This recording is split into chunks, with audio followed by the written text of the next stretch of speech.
Ricky Henderson, who is like, people were shocked because it was such a strong lineup already. It was filled with all-stars. Now you get, a sure Hall of Famer coming in to lead off. I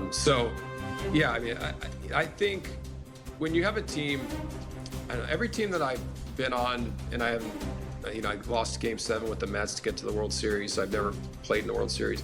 But every team I was on that had a rock-solid bullpen, I think added a level of confidence. And that's how that 93 Jays team was with Dwayne Ward and Timlin, and it was just really solid. It seems like both teams have some question marks in the bullpen right now. So you always feel like if you can shorten the game to 6 innings, then you're going to win a lot of games and you have good offense. And that's why I think the teams line up a little bit better than people expect. The Dodgers kind of have a little bit more of a bring in Sasaki into the bullpen has helped a lot, but that was a weak spot for them. And I think the Jays have kind of had some fits and starts with their bullpen as well throughout the season. So it's going to come down to what hitters are hot, and I don't think either team's going to let pitchers go super deep into the games. Were you there? This is such a random question, but we reference this all the time when we play the clip. Were you there when Joe Carter pranked Derek Bell and brought his the car onto the field? Were you there for that? I was not there for that. I think that was 90. That was 92, I believe. Okay, that was 92. Okay. Yeah, because I think Derek was gone in 93. I could be wrong, but I'm actually getting a text from crew chief, another Blue Jays club here, and I was watching this or listening to this right now. So awesome. Nice. Yeah. So all my Blue Jay homies are coming out. No, but that's one of the all-time greatest pranks for sure. How busy would the World Series be for the players? Like every organization, every family says we want the athlete to be like focused on the task at hand. Like there must be people crawling out from the weeds saying, I need tickets, I need this, I need that. Like how busy of a time would it be for the players where you got to tell people like, don't even think about asking me for this? Yeah, I wish I could tell you, but never having played in it. I know the All-Star game was like that for sure.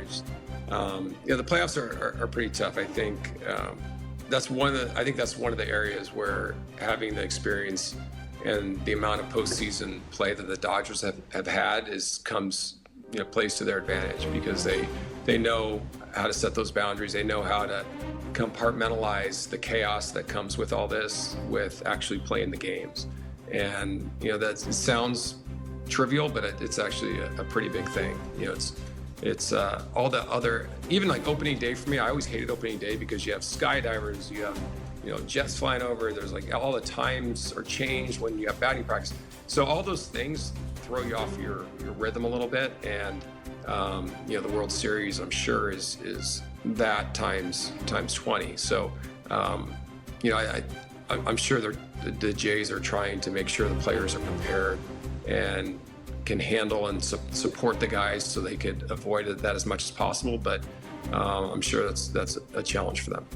Yeah, it will be. And again, it's something that the Dodgers, they got that experience. They just collectively all went through it. They've been in the World Series a lot over the years. Yeah. This is uncharted territory for the Blue Jays. But we'll see where it goes. They got home field. It starts Friday night. He is Sean Green. He's somewhat conflicted. I guess neutral right now, but we'll see how the series plays neutral out. right now. Neutral right now. We'll see what happens. Yeah. All right. Enjoy it. The Blue Jays fans are awesome, so it's hard not to see them get excited and get another championship. Well, exactly. I can tell you, as you know, people up here are pretty jacked up. So we'll see how it starts off, and we'll see how it plays out. Enjoy it, Sean. Thank you for doing this. All right. Pleasure, guys. Enjoy the series. You got it. There he is, Sean Green, former Blue Jay, former Dodger. Getting a lot of people reaching out, working for the Jays. Put him under the gun. Put him under the gun and say, come on down and throw out a pitch with a Jays jersey on. That'll be interesting to see who they pull out for the World Series, man. Did you not think Joe Carter was coming out there for the 7th game? I like if they save him for this one, though. Yeah. That's a World Series It's got play. stones. Whoever pulled the trigger on that's got some stones saying, save Joe Carter for the next one. That's right. Yeah, that's fair. That's right. Like now you're into the next layer You know, it's no longer. This round was about the 15, 16 guys. Bautista, Donaldson, Pilar, Estrada. Awesome. Great to see those guys. The next one, that's where you bring out Carter. That's where Carter comes out. That's where Molitor gets flown in. Yeah, and but Paul Molitor's coming so out. who would be that? Molitor? Yes. So who's the depth chart there? That's the thing. Who would you like to see? Say there's 4 games. Who would you like to see in your depth chart? Throw it out. Like, who's the next layer in Great your question. opinion? It is Robbie a great question. Alomar, Joe Carter are 2 of the 4. Well, I Robbie's was- not coming out. I was just guarantee going to that. say, isn't be Robbie Robbie Alomar had? He has been excommunicated Yes, from the he had some team and problems, right? everyone. Like, Robbie's not going to be showing his face at the Rogers Center. I can guarantee you that. Yeah, I thought Joe he had some Carter, problems. I hope, will be. Yes. You'd have to give me some time to think of that.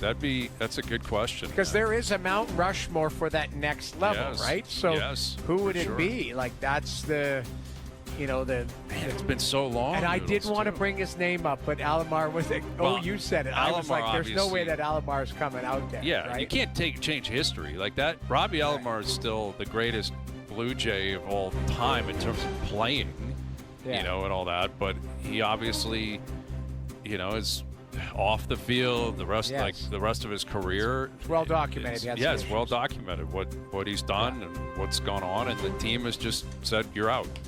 Yeah. You know, like he's gone, and I think baseball's behind that as well. But Carter's at the forefront of it, clearly. You know, it has to be. But yeah, let me look that up. I'll give you an Yeah. answer We'll later put this the hour. fight by I think you 6 wheel him o'clock. out for game 1, Carter. Joe And Carter, just I say- agree. Yeah. Get the party started immediately. Yes. Don't waste time. Keep Get it a him up secret and let him wheel out. immediately with the wave and throw that first pitch. I Yeah. love that idea. That'd be good. All right, Mike Johnson and 15 role play coming up. Overdrive continues. TSN 1050 and on TSN 4. Now, back to Overdrive with Hayes, Noodles, and the O-Dog. I've got the list for you, okay? You guys want to hear it? I hope the want Blue it. Jays Yeah, are yeah. listening to this. Game 1, ceremonial first pitch, Joe Carter, like we said. You got to start. You can't wait to 6 and 7. You don't know bring if in you'll the get heater. there. Bring in the heater. Start with Carter. Bring him out. You're back in the World Series. The last time you were in it, he ended it. Right? Last guy to do anything in a Blue Jay World Series was Joe Carter. Joe Carter, game 1. Game 2, I'm going John Olerud. I'm bringing Olerud out. With I the want hard hat. I want the hard hat on when he throws out the first pitch. Game 6, I think I'm going Paul Molitor. Game 7, Pat Borders with a chew-in. Pat Borders. I remember he had a biggest chew Yeah, he ever. won the MVP in '92. Do you know how many Twitter accounts are Pat Borders Chew?